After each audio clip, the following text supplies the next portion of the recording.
anak ini enggak bocah ingusan, kata si Pandana Baban. Datang si Adian Napitupulu, oh nggak ada rekam jejaknya, track recordnya nggak belum ketahuan. Datang si Ahok, Gibran nggak bisa kerja, apalagi semua menjelek-jelekan mereka. Tapi itulah perubahan yang sebenarnya.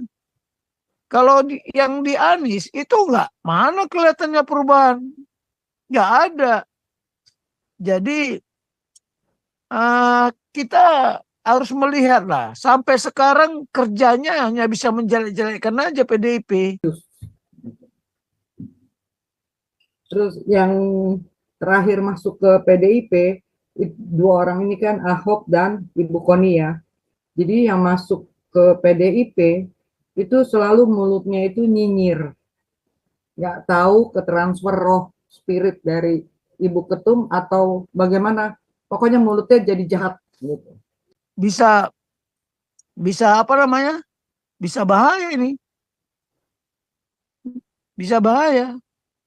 Jadi kalau kita lihat, kalau ini baru baru baru survei ya. Kelihatannya Ganjar di beberapa provinsi nggak sampai 20%. Ini loh, pasal 6A ayat 3 UUD 45. Ya itu kan amandemen undang-undang itu kan dimulai tahun 2002. Ya zamannya Megawati itulah. Iyalah. Memang sengaja dirubah kayak begitu. Cobalah ya. Sih 70% lah. Ya, di masing provinsi itu ada megang 20%. Karena dia pikir partainya aja. Tapi nanti setelah 2014 ini PDP itu nyungsep ke bawah. Berani nggak dia merubah lagi undang-undang itu?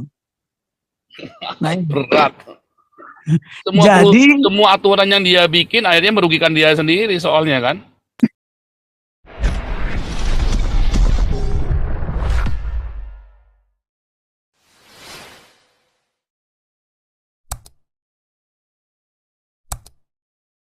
Ya Pak Ferdinand, ya masuk. Ya Bu Ellen langsung. Saya ada beberapa pertanyaan terakhir mungkin ke Pak Tobing nih, karena saya lihat ada masuk juga. Itu saya mau kasih tahu Pastor ya, gambar banteng yang ditusuk sama Jokowi itu kemarin ada yang pakai loh Pastor di TikTok ya. Itu ngambil dari ininya Twitternya ya, apa TikTok, saya lupa dari mana tuh ya. Saya ngambil Iya, Twitter ada orang pakai gambar itu gitu.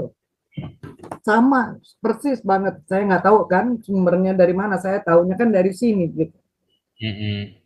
Terus enggak, maksud saya ada Megawati belum lama, beberapa mungkin 1 minggu belum ada ya, diundang ke Kompas TV, diwawancarai sama Rossi. Cuman saya belum lihat secara tuntas gitu, belum sampai habis gitu ya. Jadi dia nanya Rossi ini, Bu, apa kesan Ibu menjadi presiden, kira-kira seperti itu ya. Terus mikir dulu Megawatinya, terus baru dia jawab, kekuasaan itu membius. Terus apa lagi gitu, saya belum sempat dengerinnya lagi gitu. Jadi kekuasaan itu membius. Terus yang terakhir masuk ke PDIP, dua orang ini kan Ahok dan Ibu Koni ya. Jadi yang masuk ke PDIP itu selalu mulutnya itu nyinyir. Nggak tahu ketransfer roh spirit dari Ibu Ketum atau bagaimana. Pokoknya mulutnya jadi jahat gitu. Itu ya Pastor ya. Yang saya mau tanya ke Pak Tobing. Pak Tobing ini belum masuk ya Pastor ya? Nah, udah masuk ini, udah dipanggil-panggil Pak Teddy ya masuk lah. Oh iya, Shalom ya Pak Tobing. Saya mau tanya nih Pak Tobing. Kan tadi kan ada film Dirty Vote itu ya, bahwa syaratnya satu putaran adalah menang di 20 provinsi, paling sedikit 20%. Nah, itu aturan begitu sejak kapan? Sejak pemilu yang keberapa gitu? Terus yang ngeluarin peraturan itu siapa? Atas desakan siapa gitu? Itu pertanyaan saya buat Pak Tobing. Terima kasih Pak. Nah, ini sebelum Pak Tobing terakhir nih, Pak Teddy mau jawab, saya kasih waktu 1 menit buat jawab, Pak Teddy. Pak Teddy, terlantar ya. Ya udah Pak Tobing yang terlontar ya Pak Teddy ya. Oke, nah ini kasih Pak Tobing dulu ya. Silakan Pak Jenderal, kita kasih aplaus dulu nih buat guru kita nih. Kasih aplaus dulu buat Pak Jenderal. Halo. Orang udah tidur dibangunin. Aduh. Panggil-panggil tuh Pak Teddy, nggak Ya bener udah, juga oke lah. itu Pak Teddy ini manggil-manggil orang ini. Udah dibilangin jangan dipanggil-panggil ntar bangun. Jadi begini lah. Pak Teddy itu makan obat apa hari ini dia? Obat Kalau cacing, makan obat. Hah? Obat obat cacing. cacing. Jadi beginilah Pak Teddy. Anda harus mengecek dulu lah. PDIP itu bukan PNI. Jangan salah. PDIP itu bukan PNI. Itu gabungan Parkindo, apalagi itu banyaklah partai di situ. Ya. Semuanya dulu itu didukung oleh pendirinya itu kan Pak Sabam, terus Yakub Tobing, terus Pak Teo Sapii. Bukan Megawati sebenarnya. Megawati nggak mampu. Karena tak punya strategi dia. Ini orang-orang hebat inilah yang mendirikan PDIP. Nah, cuman PDIP itu masih menggunakan bantengnya PNI itu, tapi beda. Sekarang dikasih moncong putih. Masa nggak dilihat sejarahnya? Waduh. Lihatlah kalau kita mempelajari itu. Jadi kalau mempelajarinya, karena Megawati pun dijadikan ketua itu pun karena dianggap dia setelah Soekarno. Sama Untuk Suryadi bisa dulu ya. Pertama yang Iya. promosikan Suryadi kan.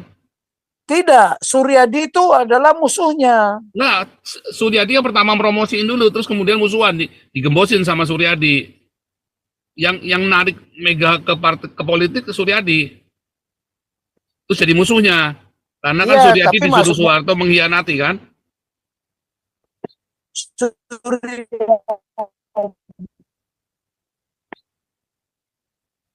Pak Tobing mesti geser tuh, sinyalnya nggak bagus tuh.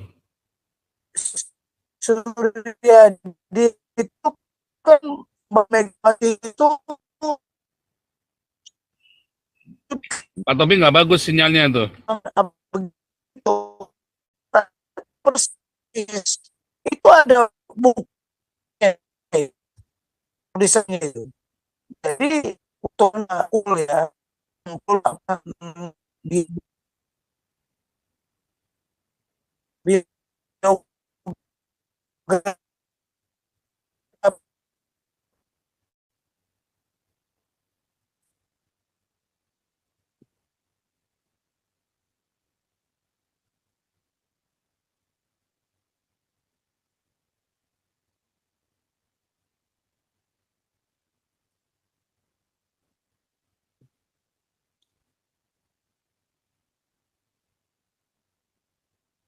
Sign out ya Pak Tobing ya. Ini Suryadi nih ya. Suryadi itu ketika menjadi ketua umum PDI, ia berhasil mengajak Megawati Soekarno Putri, ya, Guru Soekarno Putra, ya, Taufik Kemas juga ya, Sofan Sofian bergabung dengan PDI. Ya, dia pembuka jalan ya, bahkan di ini kan pembuka jalan Megawati. Tapi kemudian Megawati dijegal sendiri sama dia ya, habis itu ya. Saya ingat sekali ya, waktu itu saya ingat sekali nih ya, si Suryadi ini ya. Dia yang jegal PD, dia yang jegal Megawati, dia yang ngajak PDI, ngajak Mega berpolitik, tapi dia juga yang menjegal Megawati ya. Karena pesanan dari Soeharto itu ya, pesanan Soeharto. Oh itu jelas banget, itu kasat mata banget ya. Kasat mata banget waktu dia ngajak Megawati itu, wah bangga banget dia sudah kemana-mana, terus PDI tiba-tiba naik ya. Begitu Megawati terus Soekarno masuk, PDIP partainya Suryadi langsung naik. Wah, Golkar kejang-kejang tuh. Terus di tengah jalan itu 20 peristiwa itu ya, Mei itu ya. Tahun berapa itu Saudara? 99 PDI, saya lupa tahunnya itu ya. Itu kan 27 Juni itu ya yang markasnya PDI itu serang itu ya. Gila itu ya. Wah, itu baru tuh dia split dari PDIP. Jadi PDIP langsung berkibar, PDI-nya ketinggalan ya. Nah, terus Suryadinya setelah itu udah nggak kedengeran suaranya lagi. Di Pak Tobing belum masuk ya. Kalau udah masuk kasih tahu ya. Ini ke sign out di Pak Tobing ini karena signalnya nggak kuat ya. Nggak tahu kenapa ada hari ini. Oke, lanjut dulu nih. Nih, siapa mau nambah nih? Pak Tobing udah masuk nih. Pak Tobing. Pak Tobing.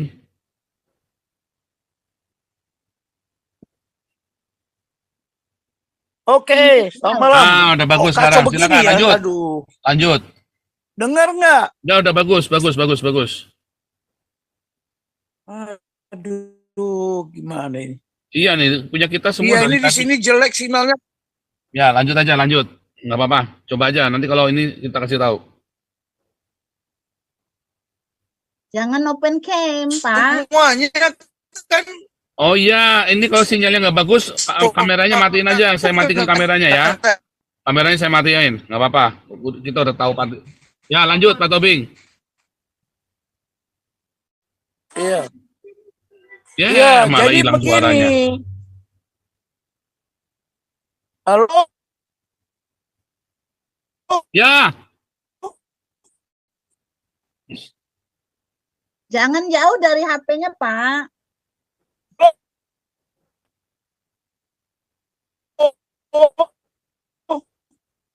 geser Pak Tobing. Tempatnya harus geser.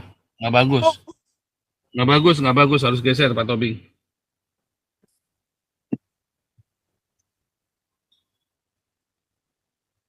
Pak Tobing nggak bagus, harus geser.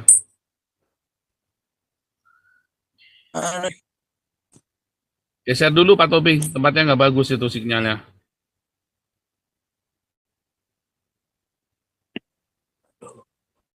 Saudara, untuk support buku Pancasila kita yang kedua, transfer ke Yayasan Damaris, saudara, baru terkumpul 3 juta rupiah, saudara ya. Karena kita memang jarang kasih promosi. Saudara, untuk support buku Pak Tobing yang kedua, ya, Anda bisa transfer ke rekening Yayasan Damaris Pancasila, kodenya 55 ya, atau Pancasila, ke Yayasan Damaris ya. Anda transfer ke Yayasan Damaris, kode 55, Pancasila ya. Untuk support buku Pak Tobing yang kedua, kode 55 Yayasan Pancasila, Yayasan Damaris Pancasila, kita akan cetak supaya bulan Mei bisa segera di launching ya. Kodenya 55 sampai hari ini baru terkumpul 3 juta rupiah ya, saudara ya. Oke, kita Pak Tobing udah siap? Saya pakai Iya nih jelek nih. HP yang satu lagi. Ya udah nggak apa-apa, ganti dulu. Coba lihat Pak Paul, ada nggak? Yang HP satu lagi pakai nama apa? Ya. Nah, ini saya tunjukkan dulu tampang saya.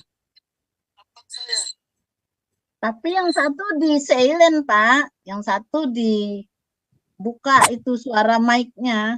Ya, jadi nggak dubbing. Gitu. Iya, udah saya matikan aja. Mantap. Masih kedengaran. Coba. Mana Pak Tobing? Tolong bantu dong cariin yang satunya mana. Ada itu, Pak. Agak lihat saya. Berarti punya Bapak yang salah tuh. Iya nih saya juga. Oh ini ketemu nih. Iya lanjut Pak Tobing masuk. Waduh. Dia lagi di mute. Udah sudah jadi co-host. Langsung. Bintang satu masuk. Oke. Wah Udah. ini baru cakep ini. Oke lanjut.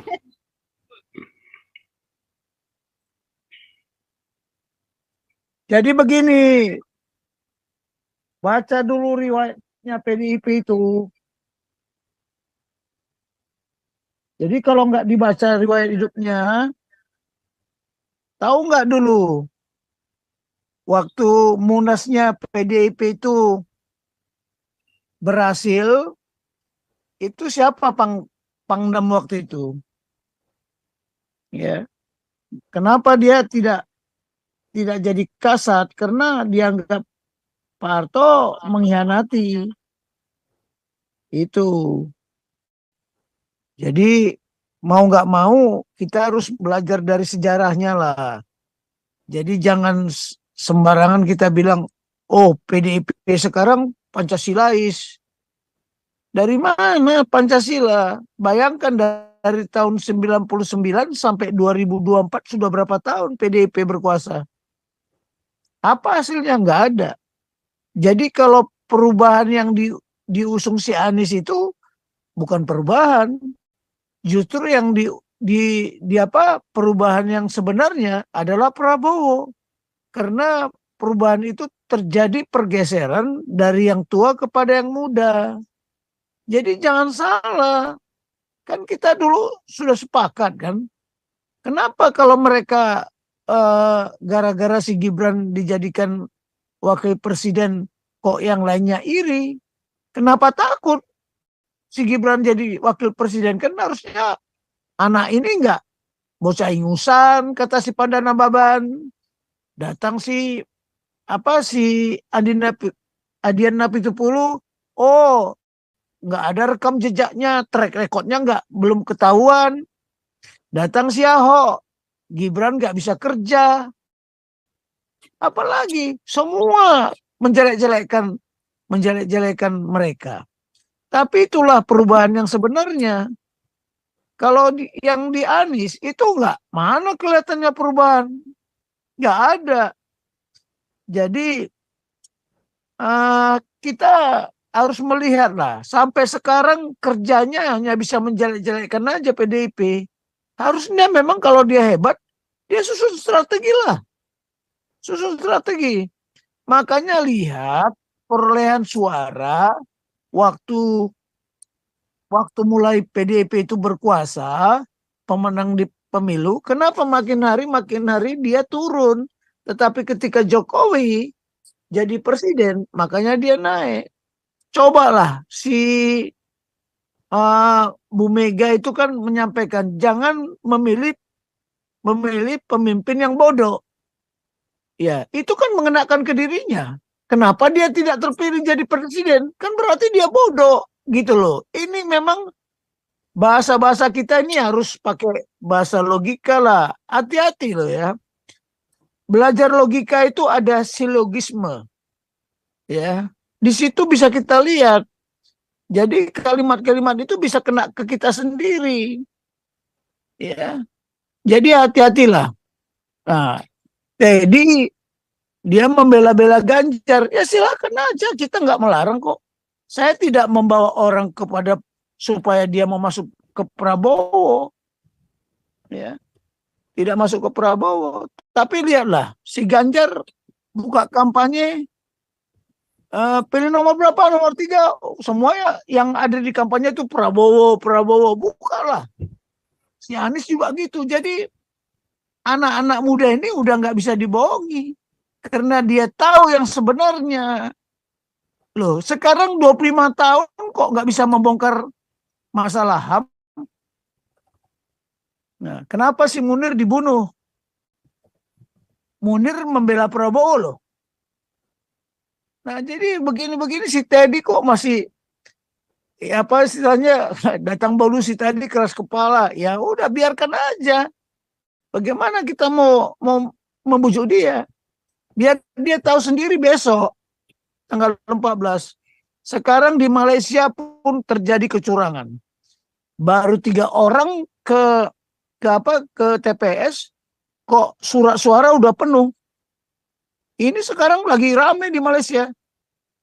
Jadi petinya kotak suara itu disuruh buka. Cobalah. Nggak mau. Berarti kan sudah banyak curang. Kenapa? Ya itu kita tidak tahu. Makanya besok hari Rabu bisa apa namanya? Bisa bahaya ini. Bisa bahaya. Jadi kalau kita lihat, kalau ini baru survei ya, kelihatannya Ganjar di beberapa provinsi nggak sampai 20%. Ada beberapa provinsi dia nggak masuk 20%. Mungkin di Papua itu nggak ada. Jadi memang ini aturan mainnya pemilu ini ya selalu berubah-ubah. Nah itulah selalu berubah-ubah. Jadi kalau saya bilang ya, si Teddy tadi kan bilang, oh kita lihat PDIP itu ideologinya Pancasila. Siapa bilang? Siapa yang bilang? Kan sudah saya buka. Justru dialah yang merubah Pancasila.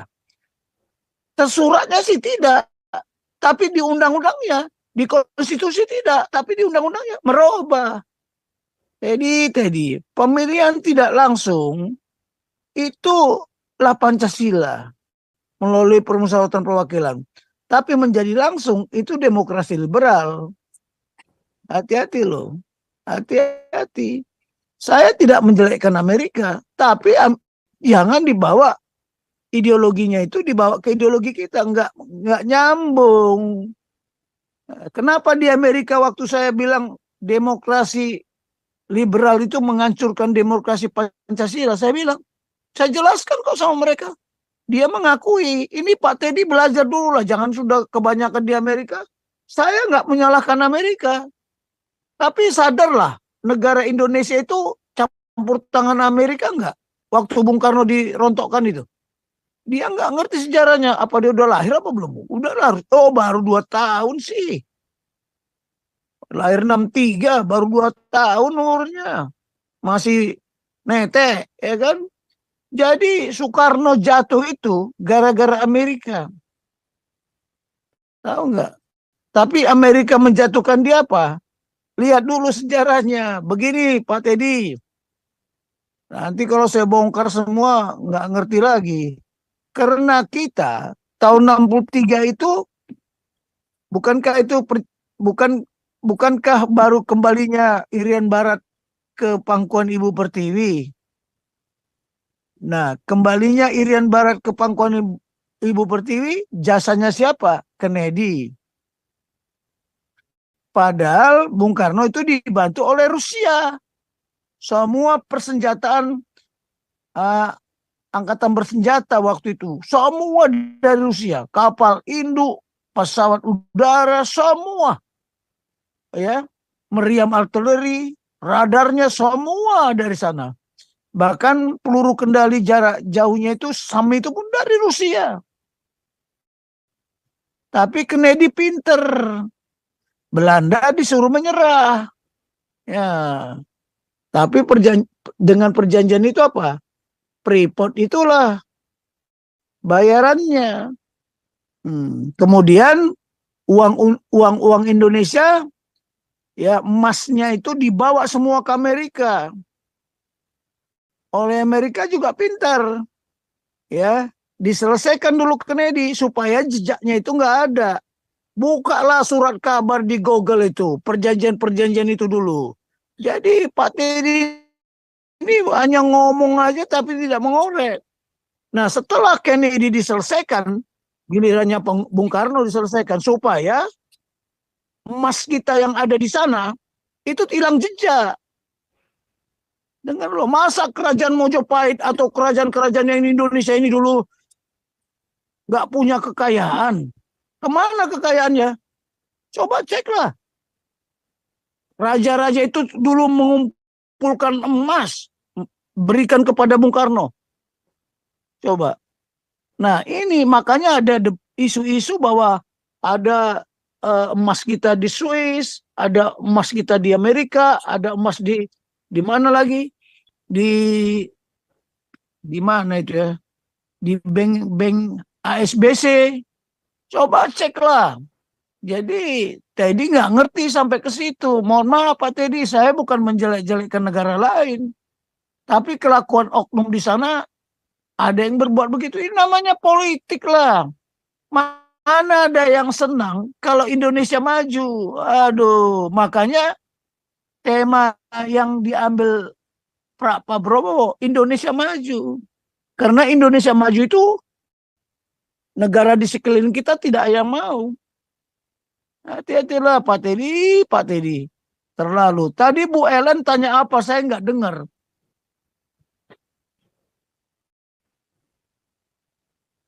Pak Teddy, Pak Paul. Saya nggak dengar tadi apa Bu Ellen, Bu Ellen. Mantap. Iran. Masuk lagi, Bu Ellen. Apa pertanyaan tadi nggak sedengar? Sungguh. Itu loh, ini aturannya sejak kapan ini yang di layar ini loh Pak? 50% suara, 20% di 20 provinsi, dan di setiap provinsi harus 20%. Ini peraturan sejak kapan ini? Ini kan Dan baru dimulai. Pasal 6A ayat 3 UUD 45, pasangan calon presiden dan wakil presiden yang mendapat suara lebih dari 50% dari jumlah suara dalam pemilihan umum dengan sedikitnya 20% suara di tiap provinsi yang tersebar di lebih dari setengah jumlah provinsi di Indonesia dilantik menjadi presiden dan wakil presiden. Ini loh, pasal 6A ayat 3 UUD 45. Ya itu kan amandemen undang-undang itu kan dimulai tahun 2002. Ya zamannya Megawati itulah. Iyalah. Memang sengaja dirubah kayak begitu. Cobalah ya. Undang-undang itu udah terlalu banyak yang dirubah. Dan banyak lagi. Perubahan itu tidak standar gitu loh. Dari kami kalau TNI sudah banyak kita berontak. Tidak setuju dengan undang-undang itu. Makanya TNI itu kan ingin kembali ke undang-undang dasar yang asli gitu loh. Bahkan para elit-elit politik juga ada bilang amandemen undang-undang inilah yang akan menghancurkan kita. Nah, itu Iya. tapi Itu cobalah dia. kita. Nah, itu makanya karena dikiranya kalau PDIP kan pasti dapat kalau 20% di masing-masing parliamentary threshold itu. Tapi kalau partai lain sulit. Nah, itulah jadi memang sudah siapa yang oligarki? Siapa yang otoriter? Kita lihat di sini. Nah, tadi Pak Paul bilang, memimpin Indonesia ini memang nggak bisa kalau nggak diktator. Tapi konstruktif. Membangun, jangan diktator, menghancurkan. Destruktif. Persuasif juga demikian. Persuasif bisa menghancurkan loh. Bisa destruktif, tapi persuasif yang konstruktif. Nah sekarang gaya kepemimpinan apa yang mau dipakai di Indonesia ini? Umumnya ya, di Asia ini nggak bisa menggunakan demokrasi. Nggak bisa. Asia ya, coba lihat, yang berhasil itu pasti yang otoriter. Contoh Singapura. Dua, China. Ya, lihat aja. Jadi saking banyaknya suku, saking banyak Cina sama kita, sukunya mana lebih banyak? Hampir sama loh. Lebih banyak dia. Seandainya waktu itu kerajaan Qin Shi Huang kalau nggak salah, kalau dia tidak diktator, Qin Shi Huangdi. Itulah. Bayangkan, semua raja kan harus tunduk. Semua raja diperangi sama dia. Dia berusaha bagaimana menyatukan 7 kerajaan itu menjadi satu. Dia 500 tahun, coba 5 abad mereka bertempur sesama sukunya sendiri, sama bangsanya sendiri. Cobalah, kita ini tolong dipelajari Pak Teddy ya. Waktu Mojopahit menguasai Nusantara ini, tidak ada tentara luar yang berani menjajah. Kenapa? Angkatan lautnya Mojopahit itu kuat sekali. Bahkan sudah punya meriam yang bisa ditembakkan secara serentak. Spanyol, Portugis, Belanda, takut semua. Tapi setelah Mojopahit kalah, setelah Islam masuk, Mojopahit rontok. Disitulah mereka berani masuk. Karena udah nggak ada kekuatan lagi. Coba pelajari, buka Mojopahit itu. Wah, pasukannya ditaruh di mana? Di Kalimantan Utara itu loh, dekat di Kalimantan Kalimantan Barat. Di situ pusat kekuatan ditaruh itu. Makanya Selat Malaka apa segala macam nggak bisa bergerak. Tapi setelah dia rontok, masuklah pedagang-pedagang ini. Ingat Pak Teddy, Indonesia itu tidak pernah dijajah Belanda. Jangan salah Anda, karena Indonesia nggak ada. Indonesia baru tahun 45. Yang bilang Indonesia pernah dijajah Belanda siapa? Wong Indonesianya baru ada tahun 45 kok. Jadi bukan Iya, dijajah Belanda. malah menurut Prabowo serah terimanya baru tahun 51, tahun 50 tuh. Iya, Ya itulah kan? tahun 50. Iya, Serah terimanya baru tahun 50 itu. Iya. Hmm. Jadi Habis ini Pak udahlah. Tobing selesaikan habis ini pendeta 02 nih ya. Silakan Pak Tobing lanjutkan dulu. Oke lah. Jadi tadi Bu Ellen tanya apa? Aku nggak ngerti tadi. Saya nggak ngerti, Itu nggak tadi nangkep itu saya. peraturannya sejak kapan itu peraturannya, ini kan udah dijawab nih. Oh iya, Peraturan amandemennya ini kan amandemen sebetulnya kan, amandemen dari UUD 45 kan, amandemen tahun 2020 2002 ya. iya. Tahun berapa amandemennya Pak? 2002 ya. Benar ya? 2000 dia. Iya. Jadi begini. Iya, ini Megawati nih. Ini Megawati yang bikin ini. Iya, masih dia. Masih dia. Ya, jadi begini. Mm-mm. Kalau kita lihat ya, mengapa dibuat seperti itu? Sekarang ada partai yang bisa suaranya lebih dari 50%, tapi dia tidak merata. Akhirnya dibikinlah persyaratan baru, harus 20%. Berapa provinsi itu? Kalau nggak salah ditentukan, ada ketentuannya juga, bukan seluruh provinsi. 70% lah. Ya, di masing provinsi itu ada megang 20%. Karena dia pikir partainya aja. Tapi nanti setelah 2014 ini, PDP itu nyungsep ke bawah, berani nggak dia merubah lagi undang-undang itu? Nah, Berat. Jadi- semua aturan yang dia bikin akhirnya merugikan dia sendiri soalnya kan. iya, hanya sementara karena tidak ada standar. Itulah. Jadi nanti kalau PDP ini nyungsep tidak sampai 20%, pasti mengemis juga untuk menjadi koalisi. Ya kan? Untuk menjadi koalisi ngemis-ngemis juga dia. Ini pun dia sudah ngemis-ngemis kan? Udah ngemis-ngemis kan? Dia koalisi dengan siapa? PDIP. Saya kok dia koalisi kalau nggak salah itu. Nah ini kalau nggak koalisi nggak bisa. Anies saja kemarin Nasdem kalau nggak koalisi dengan PKB selesai, nggak jadi presiden dia. Nggak jadi presiden. Kan tadinya mau koalisi sama Demokrat, tapi dia nggak mau si AHY wakilnya. Ya sudahlah. Jadi yang saya bisa berikan gambaran ya seperti itu. Tapi kalau kita mau bongkar sejarah ini lebih detail, ayo. Nanti saya kumpulkan semua lah. Ya, saya kumpulkan semua. Informasi itu saya kumpulkan biar si mata si Teddy itu melihat sendiri. Karena zaman sekarang ini Pak Paul, ya, believing by seeing. Dia kalau tidak melihat, dia tidak percaya. Nah, itulah penyakit bangsa ini sekarang. Nah, anak-anak muda ini dia udah melihat, believing by seeing. Dia melihat, oh begini toh, oh begini toh. Anak muda itu lebih pintar. Saya beritahu lebih pintar. Dia lebih banyak membuka informasi sendiri. Ya, maka rasa percayanya kepada senior itu udah nggak lagi. Kita nggak bisa cekokin dia. Saya lebih tahu dari kau kok. Nah, itu sejak kapan? Sejak munculnya teknologi dari Bangalore. Saya sudah ke sana kok. Ya.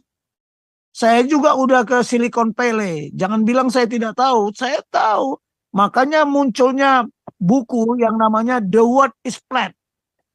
Bumi itu datar. Jadi kita kalau mencari informasi tidak perlu tanya ke atas. Tidak perlu. Dulu kan Colin Powell kan begitu. Dia memerintah anak buahnya, carikan informasi ini. Apa kata anak buahnya? Oh, Bapak ini kok ketinggalan. Dunia ini sudah datar. Bapak belajar sendiri dari Google. Wah, jadi bagaimana? Sekarang udah informasi tidak bisa kita tutupi. Kalau dulu kan begitu. Anak-anak ini kalau belajar itu bertahap, gitu ya. Sehingga kalau Nih, dia kamu belinya itu tadi malam aku kok lihat satu warna pink semua kan? Dua tidak warna, tahu kan? dia. Jadi menunggu Tadi informasi malam lihat dari semua atas. pink, hari ini kok jadi dua warna. Nggak tahu ya, Jadi- mestinya satu warna lah. Habis ini Oh, pendeta 02 ya. Pendeta 02 masuk. Jadi begini Pak Paul, kalau dulu kita mau nanya ilmu ini kan Budista, harus Be. bertingkat bertahap. Sekarang anak-anak ini nggak lagi udah buka, pala papa bohong, papa, oh kita lebih tahu. Ini coba, ini udah ketinggalan kita ini. Jadi Teddy masih ortodok, ketinggalan juga dia. Oke lah silakan Pak Paul, saya hanya bisa Pendeta menjawab 02 itu aja. lanjut.